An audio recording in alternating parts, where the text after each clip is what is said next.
ଓଡ଼ିଆ କାବ୍ୟରସାନୁମୋଦି ସୁଧୀ ଶ୍ରୋତା ବନ୍ଧୁମାନଙ୍କୁ ମୋର ନମସ୍କାର।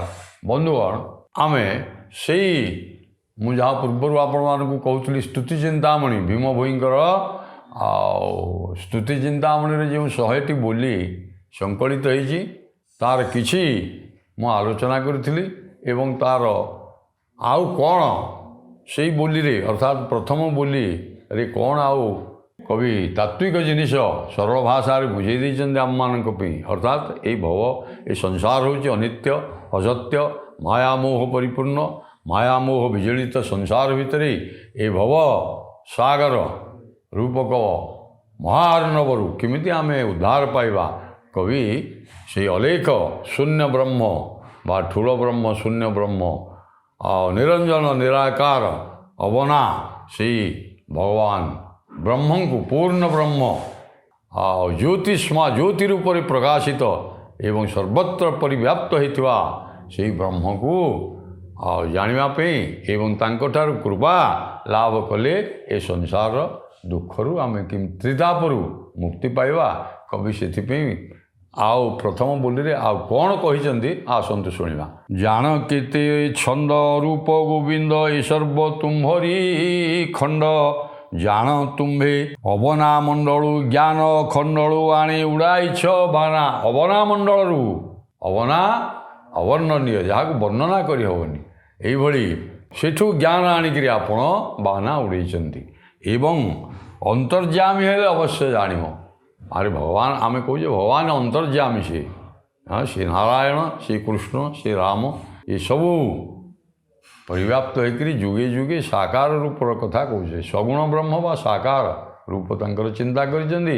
ଅବଶ୍ୟ ଅନ୍ତର୍ଯାମୀ ହେଲେ ଆଉ ଭକ୍ତର ହୃଦୟରେ ଆପଣ ପ୍ରବେଶ କଲେ ସବୁ ଜାଣିପାରିବେ। ଆପଣ ଆରେ ଆପଣ ତ ଅନ୍ତର୍ଯାମୀ ନା, ତେଣୁ ଅବଶ୍ୟ ଜାଣିପାରିବେ ଯେ ଏ ଭକ୍ତର ବେଦନା ବା ବ୍ୟଥା ବା ଦୁଃଖ କ'ଣ। ପୁଣି କବିତାକୁ ସ୍ପଷ୍ଟ କରିବା ପାଇଁ କହୁଛନ୍ତି, ଜାଣ କେତେ ଛନ୍ଦ ଅରୂପ ଗୋବିନ୍ଦ। ହେ ଛନ୍ଦ, ଆପଣ କେତେ ଛନ୍ଦ ଜାଣିଛନ୍ତି, ଆଉ ହେ ଅରୂପ, ଇଆଡ଼େ ଅରୂପ କହୁଛନ୍ତି, ଇଆଡ଼େ ଗୋବିନ୍ଦ ଶବ୍ଦ ଦେଇଛନ୍ତି। ହେ ଗୋବିନ୍ଦ, ହେ ଅରୂପ, ହେ ପୂର୍ଣ୍ଣ ବ୍ରହ୍ମ, ହେ ଶୂନ୍ୟ ବ୍ରହ୍ମ, ହେ ନିରାକାର ରୂପେ ଅଲେଖ ଜ୍ୟୋତିଷ୍ମାନ ଜ୍ୟୋତିର୍ବ୍ରହ୍ମ ଜ୍ୟୋତିର୍ମୟ ରୂପ ବ୍ରହ୍ମ। ଆପଣ କେତେ ଛନ୍ଦ, କେତେ ମାୟା ସବୁ ମଧ୍ୟ ଜାଣିଛନ୍ତି। କେତେ ଆମେ କହୁଛେ ଜଗନ୍ନାଥ ପୁରୀ ଧାମରେ ବସି ଶ୍ରୀକ୍ଷେତ୍ରରେ ବସିକିରି ବଡ଼ ଦେଉଳରେ ବସି କେତେ ଛନ୍ଦ ଲଗେଇଛନ୍ତି। କେତେ ଛନ୍ଦ ଜାଣିଲୁ ସହି ନନ୍ଦ ରାଜାର ଟିକି ପିଲାଟି। ତେଣୁ ସେଇ କଥା ଟିକେ କବି ବର୍ଣ୍ଣନା କରୁଛନ୍ତି। ଆଉ ଏସବୁ ତୁମ୍ଭରି ଭ୍ୟାଣ, ନଟକୁଟ କରି ମାରୁଅଛ ଧରି ବିହୁ ଅଛ କେତେ ଦଣ୍ଡ। ଆରେ ଆପଣ ନଟକୁଟ କରି ଆପଣ କେତେ ମାୟା ମୋହ ଲଗେଇଛନ୍ତି, କେତେ ଲୀଳା କରୁଛନ୍ତି, କେଉଁଠି କ'ଣ ପ୍ରକାର ନଟକୁଟ କରୁଛନ୍ତି। ବଡ଼ ହଟିଆ ସେ ନଟକୁଟିଆ ବୋଲି କୁହାଯାଇଛି। ନାଇଁ, ଆମର ଗୀତ ଲେଖିଛନ୍ତି ବଡ଼ ହଟିଆ ନଟକୁଟିଆ, ଏଣୁ ଲଗେଇ ଦେଉଛନ୍ତି, ଇଆଡ଼େ କଳି ଲଗେଇ ଦେଉଛନ୍ତି, ସିଆଡ଼େ ସମାଧାନ କରୁଛନ୍ତି। ଏଇଭଳି ନଟକୁଟ ଆପଣ କେତେ ଛନ୍ଦ, କେତେ ନଟକୁଟ ଜାଣିଛ। ଆଉ ମାରୁଅଛ ଧରି ବିହୁଅଛ କେତେ ଦଣ୍ଡ, ଏବଂ ଲୋକମାନଙ୍କୁ ମଧ୍ୟ ଯେଉଁମାନେ କଂସ ଆଦି ବା ରାବଣ ଆଦି ରାମ ରୂପରେ ବା କୃଷ୍ଣ ରୂପରେ ମଧ୍ୟ ମାରୁଛ, କେତେ ଦଣ୍ଡ ଦେଉଛ, କାହାକୁ କେତେ ଦଣ୍ଡ ଦେଉଛ, କାହାକୁ ମୋ ପରିତ୍ରାଣ କରୁଛ। ଏଇଭଳି ଛନ୍ଦ କପଟ, ଆପଣ ବଡ଼ କପଟି, ଆମେ କହୁଛେ ବଡ଼ କପଟିଆ ସେଇ ଭଗବାନ। ତେଣୁ ସେଇ ବିଷୟରେ ମଧ୍ୟ କହୁଛନ୍ତି। ଆଉ ନଟକୁଟ କରି ମାରୁଅଛ ଧରି ବିହୁଅଛ କେତେ ଦଣ୍ଡ, ସନ୍ତାପରେ କେତେ ଦହୁଅଛ ମୋତେ ଯେତେ ଦେଉଛ କଷଣ। ମୋତେ ସନ୍ତାପରେ, ମୋତେ ସନ୍ତାପିତ, ମୋ ପ୍ରାଣ, ମୋର ଅନ୍ତର୍ଦାହ ହେଉଛି ସନ୍ତାପ ଦୁଃଖ। ଏ ଦୁଃଖକୁ ଆପଣ ହିଁ ହରଣ କରିପାରିବେ। ଆଉ ମୋତେ କଷଣ, କଷ୍ଟ ଦେଉଛନ୍ତି, ଯନ୍ତ୍ରଣା ବି ଦେଉଛନ୍ତି। ଏ ସାଂସାରିକ ଯନ୍ତ୍ରଣା ଏଇସବୁ ଆପଣ ଦେଉଛନ୍ତି। ଭକତ ରକ୍ଷଣ ବାନା ବହିଅଛ ଧନ୍ୟ ତୁମ୍ଭ ପ୍ରଭୁପଣ। ଆରେ ଇଆଡ଼େ ସନ୍ତାପରେ ମୋତେ ଜର୍ଜରିତ କରୁଛ ଏବଂ କଷଣ ବା ପୀଡ଼ା ବା ଯନ୍ତ୍ରଣା ଦେଉଛ, ଇଆଡ଼େ ଭକତ ରକ୍ଷଣ ବାନା ଉଡ଼େଇଛ। ଆଉ ଭକ୍ତମାନଙ୍କୁ, ମୁଁ ତ ଆପଣଙ୍କର ଗୋଟିଏ ପରମ ଭକ୍ତ ନା, ଇଆଡ଼େ ଭକ୍ତ ରକ୍ଷଣ ବାନା ଉଡ଼ଉଛ, ଇଆଡ଼େ ସନ୍ତାପରେ ବୁଡ଼େଇକିରି ଜର୍ଜରିତ କରି ଆମକୁ କଲବଲ କରୁଛ, କଷ୍ଟ। ଏଇଭଳି ପ୍ରଭୁ ଆପଣ, ଧନ୍ୟ ପ୍ରଭୁପଣ, ମାନିବାକୁ ପଡ଼ିବ ଆପଣଙ୍କର ପ୍ରଭୁପଣକୁ। ହେ ଅଲେଖ, ହେ ଶୂନ୍ୟ ବ୍ରହ୍ମ ପ୍ରଭୁ, ହେ ନିରାକାର ବ୍ରହ୍ମ, ଆଉ ଆପଣଙ୍କୁ ମାନିବାକୁ ପଡ଼ିବ ଆପଣଙ୍କ ପ୍ରଭୁ ପଣିଆକୁ। ପୁଣି କବି କହୁଛନ୍ତି, ମୁଞ୍ଜି ଶୀର୍ଷା ମୁରି ସତ୍ୟ ନିଷ୍କାମରି ନାମ ଅପରାଧୀ ଚୋର ଅଛି ଯେତେ ଦୋଷ ମନେ ବହି ରୁଷ ଖଡ଼ଗ ଛେଦ ମୋ ଶିର ଆହାକ। ବଡ଼ ଚମତ୍କାର ବର୍ଣ୍ଣନା ହେଇଛି ଆଜ୍ଞା। ମୁଁ ଯେ ଛିରିଛା ମୁରେ ସତ୍ୟ ଏବଂ ନିଷ୍କାମରେ କାମନା, ମୋର ମନରେ କିଛି କାମନା ନାହିଁ ଏବଂ ମୁଁ ସତ୍ୟ ପଥରେ ଯାଉଛି। ଆଉ ନିଷ୍କାମ ବ୍ରହ୍ମକୁ ମୁଁ ପୂଜା, ନିଷ୍କପଟ ହୃଦୟରେ, ନିଷ୍କାମ କାମନା ରହିତ ନିଷ୍କପଟ ହୃଦୟରେ ମୁଁ ଆପଣଙ୍କୁ ନାମକୁ ଚୋରକୁ, ମୁଁ ଆପଣଙ୍କ ନାମ କେବଳ ଭଜନ କରୁଛି। ହୁଏତ ଆପଣଙ୍କ ନାମକୁ ମୁଁ ଭଜନ କରୁଛି, ତେଣୁ ମୁଁ ଚୋର। କାହିଁକି ମୋ ନାମ ଭଜନ କରୁଛି, ମୁଁ ଚୋର? ଆପଣଙ୍କ ଦୃଷ୍ଟିରେ ମୁଁ ଚୋର ହେଇପାରେ। ଅଛି ଯେବେ ଦୋଷ ମନେ ବହି, ଆଉ ଯଦି ଆପଣଙ୍କ ନାମକୁ ମୁଁ ଗୁଣଗାନ କରୁଛି, ନାମ କୀର୍ତ୍ତନ କରୁଛି, ନବଧା ଭକ୍ତି ଅଛି ଆମର, ଶ୍ରବଣମ୍ କୀର୍ତ୍ତନମ ବିଷ୍ଣୁ ସ୍ମରଣମ୍ ପାଦ, ମୁଁ କେବଳ ସେ ନାମ ଜପ କରୁଛି, ଉପାସନା ନାମ ବ୍ରହ୍ମକୁ ସ୍ମରଣ କରୁଛି। ଆଉ ସେଇ ବିଷୟରେ ଯଦି ମୁଁ ଚୋରି କଲି ବୋଲି ସେ ଅପରାଧରେ ମୁଁ ଯଦି ଦୋଷ କରୁଛି ବୋଲି ଆପଣ ଭାବୁଛନ୍ତି, ତାହେଲେ ଆପଣ ଅଛି ଯେବେ ଦୋଷ ମନେ ବହି ଏବଂ ସେଥିପାଇଁ ଆପଣ ରୋଷ କରିଛନ୍ତି, ତାହେଲେ ଖଡ଼ଗରେ ମୋ ଶିରକୁ ଆପଣ ଛେଦନ କର। ଯେ କାହିଁକି ତୁ ମୋ ନାମକୁ, ଆମେ ଯେମିତି କହୁଛେ ବିଷ୍ଣୁଙ୍କର 1000 ନାମ, ରାମଚନ୍ଦ୍ରଙ୍କର 1000 ନାମ, ଶିବଙ୍କର 1000 ନାମ ଇତ୍ୟାଦି, ତେଣୁ ବିଷ୍ଣୁ ସହସ୍ର ନାମ ଆପଣମାନେ ପାଠ କରୁଛନ୍ତି। ଆଉ ଯଦି ଭୀମ ଭୋଇ ସେ ନାମକୁ ଜପ କରିକିରି ଚୋର ହେଲେ, ତାହେଲେ ହେ ପ୍ରଭୁ ମୁଁ ଆଉ କ'ଣ କରିପାରିବି? ତାହେଲେ ମୋତେ ଖଡ଼ଗରେ ଆପଣ ମୋ ମୁଣ୍ଡକୁ ଆପଣ ତ ଦଣ୍ଡ ବିଧାନ କରୁଛନ୍ତି, ମୋ ମୁଣ୍ଡକୁ ଛେଦନ କରନ୍ତୁ। ପୁଣି କବି କହୁଛନ୍ତି, ଏତେ କାଳେ ମୋତେ ବି ଅଣ ଆୟତ୍ତେ ଆସି ପଡ଼ିଲା ବିପତ୍ତି, ହୃଦର ବେଦନା କର ତୁ ଖଣ୍ଡନା, ହୃଦର ବେଦନା କର ତୁ ଖଣ୍ଡନା। ଅଲେଖ ଅବର୍ଣ୍ଣ ଜ୍ୟୋତି, ହେ ଅଲେଖ, ହେ ଅବର୍ଣ୍ଣ, ତାକୁ କିଏ ବର୍ଣ୍ଣନା କରିବ?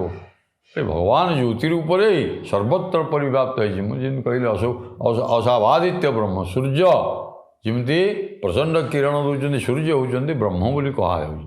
ତେଣୁ ଉପନିଷଦ ବେଦରେ ମଧ୍ୟ କୁହାଯାଇଛି। ତେଣୁ ହେ ଅଲେଖ, ହେ ଅବର୍ଣ୍ଣ ଜ୍ୟୋତି, ଆପଣ ହୃଦର ବେଦନା ଖଣ୍ଡନା କର। ଆଉ ମୋତେ ମଧ୍ୟ ଅଣାୟତ୍ତ ହେଇଗଲେଣି, ମୋ ଉପରେ ଏଭଳି ବିପତ୍ତି ପଡ଼ିଛି, ମୋର ସେ ଆୟତ୍ତର ବାହାରେ, ମୁଁ ଆଉ ସହ୍ୟ କରିପାରୁନି। ଏଥିରୁ ହେ ଜ୍ୟୋତି ରୂପ ବ୍ରହ୍ମ ଅଲେଖ, ମୋତେ ଏଥିରୁ ଉଦ୍ଧାର କର। ପୁଣି କବି କହୁଛନ୍ତି, କିବା ରାଜପୁତ୍ର କିବା ସାଧୁ ସନ୍ଥ ସର୍ବେ ହେଲେଣି ଦୁର୍ଜନା। এই ସଂସାରରେ ମୁଁ ଦେଖୁଛି ରାଜପୁତ୍ର, ରାଜା, ରାଜପୁତ୍ର ଏବଂ ସାଧୁସନ୍ଥ ମଧ୍ୟ ଦୁର୍ଜନା ହେଲେଣି। ଆରେ ସାଧୁସନ୍ଥ ସିଦ୍ଧ ପୁରୁଷ ଯଦି ଦୁର୍ଜନ ସ୍ୱଭାବର ହେବେ, ତାହେଲେ ଆମେ ଆଉ କ'ଣ କରିପାରିବା? ଏ ସମାଜ ଭ୍ରଷ୍ଟ, ଅର୍ଥାତ୍ ଅନୈତିକ ଅଧପତନ ହେଉଛି। ମୁଁ ଦେଖିଲି ରାଜା ଠାରୁ ଯିଏ ରାଜ୍ୟ ଶାସନ କରିବ, ଶାସକ, ରାଜପୁତ୍ର ଏବଂ ସାଧୁସନ୍ଥ, ଅନ୍ୟ ସାଧାରଣ ଅନ୍ୟ ସର୍ବସାଧାରଣଙ୍କ କଥା ମୁଁ ଆଉ କ'ଣ କହିବି? ଏଇମାନେ ଯଦି ଦୁର୍ଜନ ହେବେ, ଯେଉଁମାନେ ଭଲ ସମାଜକୁ ନୈତିକ ବାଟରେ ବା ନୀତି ନିୟମ ଅନୁସାରେ ନେବେ, ସେମାନେ ଯଦି ଦୁଷ୍ଟ ସ୍ୱଭାବର ହେବେ, ଦୁର୍ଜନ ହେବେ, ତାହେଲେ ଏ ତିନି ବ୍ରହ୍ମାଣ୍ଡେ ସାଧିଭୂତ ପରା କିସ ଦେଖୁଛୁ ଭାବନା। ଏ ତିନି ବ୍ରହ୍ମାଣ୍ଡ ସାଧିଭୂତ ପା, ଏ ସ୍ୱର୍ଗ ମର୍ତ୍ତ୍ୟ ପାତାଳରେ ତୁ ଏକା ସାଧିବୁ, ଆଉ କେହି ତୋ ଛଡ଼ା ଆଉ ଆକୁ କିଏ? ଆଉ ସାଧୁସନ୍ଥ ଯଦି ଦୁଷ୍ଟ ପ୍ରକାରର ନୈତିକ ଅଧପତନ ଆଡ଼କୁ ଯିବେ, କୁମାର୍ଗରେ ପରିଚାଳିତ ହେବେ, ତାହେଲେ କିଏ ଆଉ ପ୍ରଦର୍ଶ ହେବ? ତେଣୁ ତିନି ବ୍ରହ୍ମାଣ୍ଡ ବୋଲି କହୁଛନ୍ତି। ବ୍ରହ୍ମାଣ୍ଡ କଳ୍ପନା ହେଇଛି ଆମର 14 ବ୍ରହ୍ମାଣ୍ଡ, ନାଇଁ କି? ଭୂର୍ଭୁବ ସ୍ୱ ମହ ଜନ ତପ ସତ୍ୟ ଅତଳ ବିତଳ ସୁତଳ ତଳ ତଳାତଳ ରସାତଳ ପାତାଳ। ମାତ୍ର ଆମେ ମୁଖ୍ୟ ଭାବରେ ତିନିଟାକୁ ଧରିଛେ, ଭୂର୍ଭୁବ ସ୍ୱ, ସ୍ୱର୍ଗ ମର୍ତ୍ତ୍ୟ ପାତାଳ ଏଭଳିଆ। ତେଣୁ ତିନି ବ୍ରହ୍ମାଣ୍ଡ ସାଧିଭୂତ, ଆଉ କ'ଣ ଭାବନା କରୁଛୁ?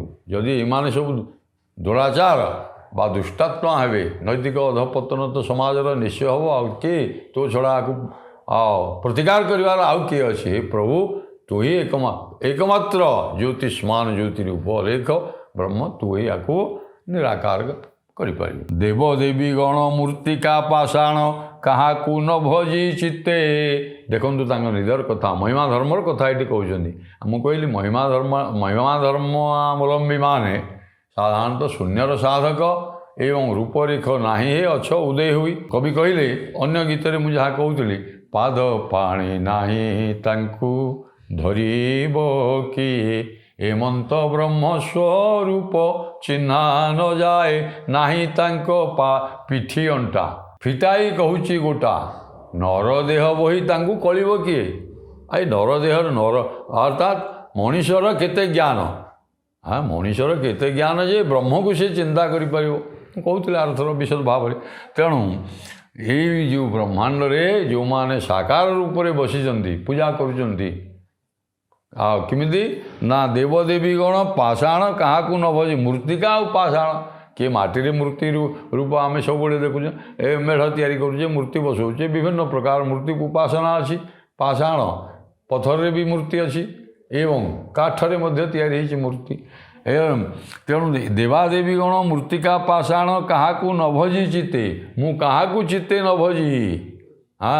ମା ଲକ୍ଷ୍ମୀ ମୂର୍ତ୍ତି ରୂପରେ ବସିଥାନ୍ତୁ, ମା କାଳୀ ମୂର୍ତ୍ତି ରୂପରେ ବସିଥାନ୍ତୁ, ମା ଦୁର୍ଗା ରୂପରେ ବସିଥାନ୍ତୁ, ଜଗନ୍ନାଥ ଦାରୁ ବ୍ରହ୍ମ ରୂପେ ବସିଥାନ୍ତୁ, ବା ପଥର ଉପରେ ପାଷାଣ ଭଗବାନ ଶ୍ରୀକୃଷ୍ଣ ଆପଣ ଦେଖିବେ ପଥରରେ ତିଆରି ଅନେକ ରାଧାକୃଷ୍ଣ ମୂର୍ତ୍ତି ସବୁ ପୂଜା ପାଉଛନ୍ତି। ମୁଁ କାହାକୁ ନ ଭଜି ଚିତ୍ତେ ମୁକତି କାଷ୍ଠାରେ ଏକାନ୍ତ, ମୁକତି କାଷ୍ଠାରେ ଅତ୍ୟନ୍ତ ନିୟମ ଅନୁସାରେ କାଷ୍ଠା ଆମେ କହୁଛେ, ଏ କାଷ୍ଠା ଉପବାସ କରିଛି, ନିର୍ଜଳ ଉପବାସ। ମୁଁ କାଷ୍ଠାର ସହିତ ନିୟମରେ ଏବଂ ଏକାନ୍ତ ନିଷ୍ଠାରେ, ନିଷ୍ଠାଭାବ ହୃଦୟରେ ବହିକିରି ଏକା ଧ୍ୟାୟୀ ଅଛି ତୋତେ, ମୁଁ କେବଳ ତୋତେ ହିଁ ଚିନ୍ତା କରୁଛି। କାଷ୍ଠା ଆଉ ଗୋଟିଏ ହେଲା ନିଷ୍ଠା, ଯୋଡ଼ିଏ ଶବ୍ଦ ଦେଲେ। ମୂର୍ତ୍ତି ଆଉ ବା ପ୍ରତିମା ପୂଜାରେ ମୋର ବିଶ୍ୱାସ ନାହିଁ, ମୁଁ ତୋତେ ହିଁ ହେ ଅଲେଖ, ହେ ଜ୍ୟୋତିଷ୍ମାନ ଜ୍ୟୋତି ରୂପ ବ୍ରହ୍ମ, ମୁଁ ତୋତେ ହିଁ ପୂଜା କରୁଛି। ଏ ତିନି ବ୍ରହ୍ମାଣ୍ଡେ ପୃଥିବୀ ନବଖଣ୍ଡେ କାହିଁ ନୋଇବ ମୋ ବାସ, ହୋଇ ଏତେ ସରି ଜିଇଛି ନ ମରି ବୋଝର ଉପରେ ଭାର। ଆରେ ତୁ ଯେବେ ଅଲେଖ କରିବୁ ନିରେଖ, ବିପତ୍ତିରେ ଅପଯଶ ପଡ଼ିବ, ନାଇଁ କି? ଆଉ ତୁ ହେ ଅଲେଖ, ତୁ ଯେବେ ମୋତେ ନିରେଖ କରିବୁ, ଆମେ କହୁଛେ ନା ହେ ଭଗବାନ ଯଦି ଆଉ ଆମର ଦୁଃଖ ନ ବୁଝିବେ ତାହେଲେ ଆମେ ଆଉ କାହାକୁ କହିବୁ? ତୁ ଯଦି ମୋତେ ନିରେଖ କରିବୁ, ତୁ ଯେବେ ଅଲେଖ କରିବୁ ନିରେଖ, ବିପତ୍ତିରେ ଅପଯଶ, ଆଉ ଅପଯଶ ତୁ ହିଁ ପାଇବୁ। ଆପଣ ବିପତ୍ତିକୁ ଦୂର କରନ୍ତି, ଆପଣ ବିପଦର ବନ୍ଧୁ ଆପଣ। ଆପଣ ଯଦି ନିରାଶ କରିବେ ମୋତେ, ତାହେଲେ କିଏ ଆଉ ମୋତେ ଆଶା ସଞ୍ଚାର କରିବ ମୋ ହୃଦୟରେ? ଅପଯଶ ତୋର ହେବ, ଅପଯଶ ମୋର ହେବନି। ଲୋକେ କହିବେ ଆରେ ଭଗବାନଙ୍କୁ ସେ ଏତେ ଡାକୁଥିଲା, ନୀତି ନିୟମ କାଷ୍ଠା ବ୍ରତ ଉପବାସ ସବୁ କରିକିରି ଏକାଗ୍ର ଚିତ୍ତରେ ଧ୍ୟାନ କରୁଥିଲା, ଅଥଚ ତାର କିଛି ପ୍ରଭୁ କରୁଣା ଟିକେ କଣିକାଏ କରୁଣା ତାକୁ ଦେଲେନି। ଅପଯଶ ତୋର ହେବ। ଏବଂ ହୋଇ ଏତେ ସରି ଜିଇଛି ନ ମରି, ଏ ତିନି ବ୍ରହ୍ମାଣ୍ଡରେ ନବଖଣ୍ଡ ପୃଥିବୀରେ ଏ ସ୍ୱର୍ଗ ମର୍ତ୍ତ୍ୟ ପାତାଳ ଏବଂ ନବଖଣ୍ଡ ବେଦିନୀ ଆମେ କହିଛେ, ଏଇ ପୃଥିବୀଟା ନଅଟା କ୍ରଞ୍ଚ ଶାଳମଳି ଇତ୍ୟାଦି ଭେଦରେ 9ଟା ପୃଥିବୀ ନବଖଣ୍ଡ ମେଦିନୀ ବୋଲି କୁହାଯାଇଛି। ନୋଇବ ମୋ ବାସ, ଆଉ ମୁଁ କେଉଁଠି ତାହେଲେ ରହିବି? ମୋ ଉପରେ ଏଇଭଳି ବିପତ୍ତି ଅଛି, ମୋର ଆଉ କେଉଁଠି ବାସସ୍ଥାନ ନାହିଁ। କ୍ରଞ୍ଚ ପ୍ଳକ୍ଷ ଶାଳମଳ ଇତ୍ୟାଦି ଯେଉଁ ନବଖଣ୍ଡ ମେଦିନୀରେ ମୋର ଜାଗା ନାହିଁ। ଏହାରୁ ଅଧିକ ହେଇ ଅଲେଖ କି କରିବ ଆଉ କରେ, ହୋଇ ଏତେ ମୁଁ ତଥାପି ବଞ୍ଚିକିରି ରହିଛି। ମୋ ଉପରେ ଯେଉଁ ବିପତ୍ତି ଦେଖନ୍ତୁ, ତାହେଲେ ତାଙ୍କର ବିପତ୍ତି କଥା ବ୍ୟକ୍ତିଗତ କଥାଟି କହୁଛନ୍ତି, ହୃଦୟର ବାର୍ତ୍ତା କହୁଛନ୍ତି ନା। ଅନ୍ଧ ଥିଲେ ନା, ଆଉ ବଣ ଜଙ୍ଗଲରେ ବୁଲୁଥିଲେ, ଗାଈ ଛେଳି ଚରାଉଥିଲେ, ଯାହା ଆମେ ତାଙ୍କର ବ୍ୟକ୍ତିଗତ ଜୀବନକୁ ପଢ଼ିଛେ, ଅନୁଶୀଳନ କରିଛେ। ଏବଂ ଏତେ ସରି ହେଇକି ଆଉ ମୋ ବୋଝ ଉପରେ ଭାର, ଏଇ ସଂସାର ରୂପ ଭବସାରରୁ ମୁଁ ପାରି ହେବି କ'ଣ? ଏଇ ବିପତ୍ତି ଉପରେ ଆହୁରି ବିପତ୍ତି ପଡ଼ୁଛି। ମୁଁ ଡାକୁଛି ଏ ବିପତ୍ତି ମୋର ଯାହା ପଡ଼ିଛି ପ୍ରଭୁ ଖଣ୍ଡନ କର, ଅଥଚ ତା ଉପରେ ମୋତେ ଆହୁରି ବୋଝ ଲଦି ଦେଉଛୁ। ବିପତ୍ତି ଉପରେ ବିପତ୍ତି, ଏକସ୍ୟ ଦୁଃଖସ୍ୟ ନ ଯା ବଦନ୍ତଂ ତାବନ୍ ଦ୍ୱିତୀୟଂ ସମୁପସ୍ଥିତଂ ମେ। ଗୋଟିଏ ଦୁଃଖ ଦୂର ନ ହେଣୁ ଆଉ ଗୋଟେ ଆସି ପହଞ୍ଚି ଯାଉଛି। ଏଣୁ ଏଥିରୁ ଅଧିକ ଭୋ ଗୁରୁ ଅଲେଖ କି କରିବ ଆଉ କର। ବଖାଣନ୍ତି ଦୁଃଖ ଅଧିକରେ ଶୋକ ହୃଦୟରୁ। ମୁଁ ତୋ ଆଗରେ ଯେଉଁ ଦୁଃଖ ବଖାଣ ମୁଁ କହୁଛି, ସେ ମୋ ହୃଦୟରେ ଆହୁରି କୋହ ଅଧିକ ଅଧିକ ବାହାରୁଛି। ପଞ୍ଚଭୂତ ଆତ୍ମା ନିତ୍ୟ କାନ୍ଦୁଅଛି, କ୍ଷଣେ ସୁସ୍ଥ ନାହିଁ ଦେହ। ଏଇଥିରୁ ଆପଣ ଜାଣିବେ ପଞ୍ଚଭୂତ ଆତ୍ମା, ଏ ଯେଉଁ ପଞ୍ଚଭୂତ ଆତ୍ମା, ଏଇ ଜୀବାତ୍ମା କାନ୍ଦୁଛି, ଆଉ ମୋ କ୍ଷଣେ ସୁଖ ନାହିଁ। ତାହେଲେ ବ୍ୟକ୍ତିଗତ ଜୀବନରେ ସେ ଅସୁଖୀ ଥିଲେ, ଦୁଃଖୀ ଥିଲେ। ଏଥିରୁ ଆପଣମାନେ ଜାଣିପାରିବେ। ଆଉ ପଞ୍ଚଭୂତ ଆତ୍ମା ନିତ୍ୟ କାନ୍ଦୁଅଛି, क्षणे सुस्थ नाही देह मने मने गुणी दिवस रजनी संतापरे हुई घारी मने मने गुणी दिवस रजनी मु ये दुख मोर प्रभु केमिति टिके दूर करिवे मो उपरे जो ए वज्र स्वरूप ये जो विपत्ति पड़ी हाँ इथर मु केमिति पारिबे ए दुख रु मु केमिति मुक्ति लाभ करी प्रभुंकर करुणा नहेले तेणु मु एटा भाभी भाभी नीति घारी होची आरे दारुण दैव विधाता मुते कलु एते सरी रे विधाता आपण मते एते दंड कहीं देइछन्ति प्रभु मु तो काष्ठा निष्ठा जोड़े शब्द कहली मु तो एते काष्ठार और निष्ठार सहित आपन को डाकुची हे प्रभु अलेख आपण मोर शरण शरणापन्न होइछि आपण पाखरे समर्पित होइछि तथापि मो दुख जाउनी मु रहिबे कोठी एवं ये कथाटी मते घारी मु नीति घारी होउछि माया मोहि नित्य पकाइछु मते कि रूपे होइबि पारी माया मोहरे मु कहूँ संसार हूँ अनित्य ये संसार हूँ अनित्य अस्थायी तेणु क्षणस्थायी ये संसार रे मते त्रितापरे दग्धीभूत करुचु आध्यात्मिक आदिदैविक आदि भौतिक ये त्रितापरे मु दग्धीभूत होउची आ माया मोहरे मु पड़ी जाइए माया बंधन भितर माया मोह अर्थात बंधन सांसारिक बंधन जो माने शंकराचार्य आज्ञा कहते आदि शंकराचार्य का तव कांता कस्ते पुत्र संसारोयम मतिव विचित्र का तव कांता कस्ते पुत्र ये संसार कहीं कहार नुहे केवल गोटे माया लगी आईथे मु द्वंद्वी होकर पड़ जा कौन हो बाहा मुकुली पारुनी से प्रभु दिवानिशी मते रोदन माड़ुची बेनी नेत्रु बहे भारी मुहीन पामर कीट जीव छार तो पयर मु कौन करी से सब दिवानिशी मु अहर्निशी ये घारी होची मो आखिरु केवल अबारित अश्रु झरी जाऊँगी एवं मु हीन पापर मु गोटे सामान्य कीट प्रभु निजको भीम भई कीट बोली कही मु गोटे भक्त बा मु गोटे साधक एक कहीना मु हीन पामर जीव गोटे कीट सदृश आओ तोर पाद को तोर पयर को केवल अनुसरण करिछि एवं करपत्र जोड़ी विनती करुछि सुकृपा कर श्रीहरि करपत्र जोड़ी हे श्रीहरि मु केवल एतिकी तोर कृपा भिक्षा करुछि जगत धारण मुक्ति कारण तू जे ब्रह्मांड करता तू हूँ ब्रह्मांड करता ये जगत को तू धरी रखीचु ये जगत तू सृष्टि तू ही करिचु सृष्टि करिचु ताकू सृष्टि स्थिति लय तू एकमात्र सबू हे विधाता आओ पिंडे प्राण आदि लगिला अनादि दुख सुख सर्वचिंता ये पिंडरे जहाँ किसी तू देचु सुख केतले देचु केतले दुख देचु जहाँ किसी पिंडरे प्राण देचु तू ही